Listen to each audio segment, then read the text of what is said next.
Salut à toutes et à tous, c'est Manuel Mode. Je m'appelle pas Manuel, on va pas parler de mode. Je m'appelle Thomas et on va parler photographie argentique. Aujourd'hui, je vous donne 5 raisons de commencer la photographie argentique en 2022. Alors c'est parti.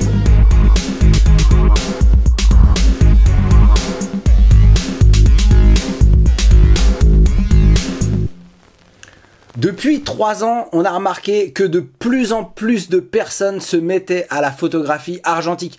Soit simplement pour essayer, en shootant de temps en temps, soit carrément en vendant tout leur matériel numérique pour ne se consacrer qu'à la photo argentique.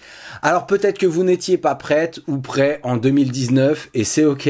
En 2020, on avait d'autres choses à gérer. 2021, c'était pas vraiment le moment non plus. Mais si vous avez besoin de quelques raisons pour vous y mettre cette année, j'en ai pour vous. Mais d'abord, j'aimerais faire un tour de remerciements parce qu'on a dépassé la barre des 10 000 ici. Et franchement, quand j'ai commencé Manuel Mode, je pensais pas qu'on serait aussi nombreux dans cette pièce. Si vous venez d'arriver, je m'appelle Thomas App, je suis photographe argentique et réalisateur et je crée des vidéos sur la photographie argentique. Donc si c'est quelque chose qui vous intéresse, je vous invite à nous rejoindre sur YouTube ou sur Instagram.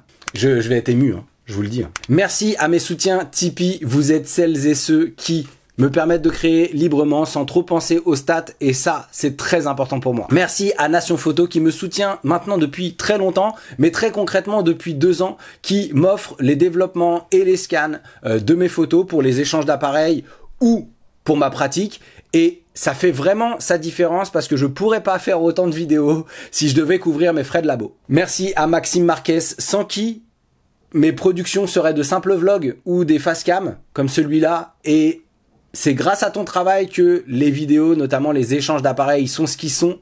Déjà grâce à ton soutien au cadre, mais aussi grâce à tes conseils aiguisés sur la ligne éditoriale de cette chaîne. Merci à mon frère Olivier. La plupart des génériques des vidéos de 2021 sont sa production et c'est un plaisir de pouvoir bosser ensemble. Merci à Cassandre sans qui je tomberais facilement dans le stress et l'excès à cause de tout ça, mais qui à chaque fois me pousse à aller jusqu'au bout des projets qui me sortent de ma zone de confort. Et enfin, merci à vous toutes et tous qui regardez assidûment les vidéos semaine après semaine. Sans vos yeux, nos vidéos resteraient invisibles, alors n'hésitez pas, manifestez-vous en commentaire. Restez pas simplement spectateur ou spectatrice, on n'est pas devant la télé. Parlez-nous de vous, parlez de votre pratique, de ce que vous aimez dans la photographie argentique et qu'on fasse de cet espace un espace de rencontre et d'échange.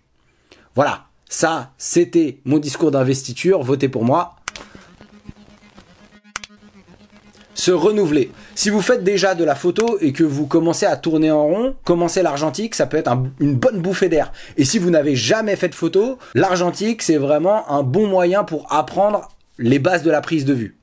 Chaque nouvelle pellicule, c'est un renouveau. Au début, vous aurez envie d'essayer des pellicules couleur, puis des pellicules noir et blanc, ou du traitement croisé, ou même des pellicules périmées. Et en termes de boîtier, vous pourrez changer d'appareil plus régulièrement qu'avec le numérique, par exemple. Un petit point and shoot pour les vacances, ou un réflexe pour les sorties photos.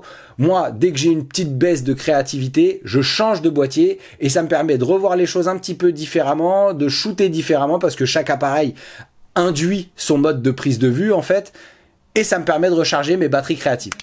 C'est pas illimité. En 35 mm, une pellicule, c'est maximum 36 poses. Sauf si vous faites du demi-format, les malins, on vous voit. Ça peut paraître peu, et en même temps, je sais que parmi vous, il y en a qui mettent plusieurs mois à finir une pellicule. Quoi qu'il en soit, une fois que la pellicule est finie, on s'arrête.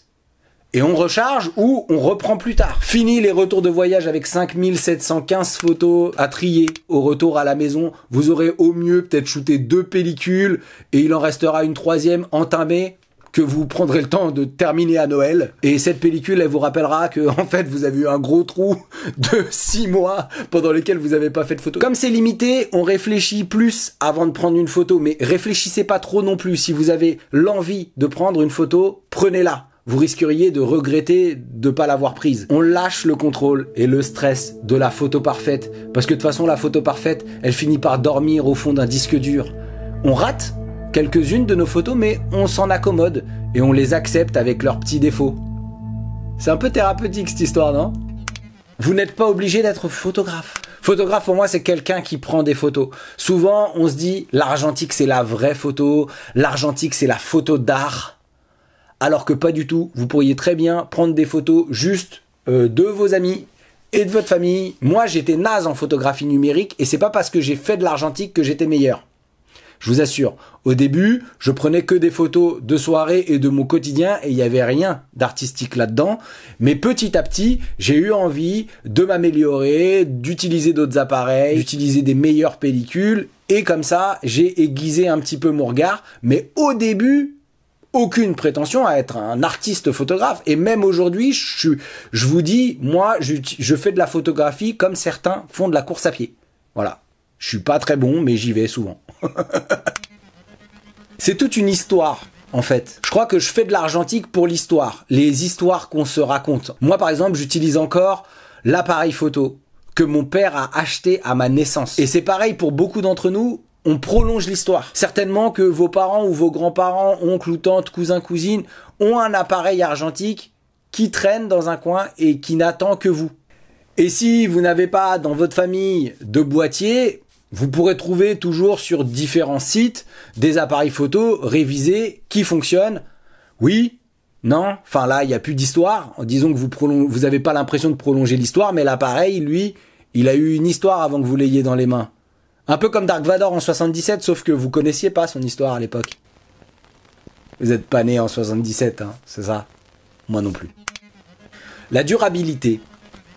Le support film est simplement plus résistant que nos disques durs ou nos smartphones. Par exemple, mon disque dur photo a lâché récemment et j'ai perdu tous les scans de mes photos argentiques.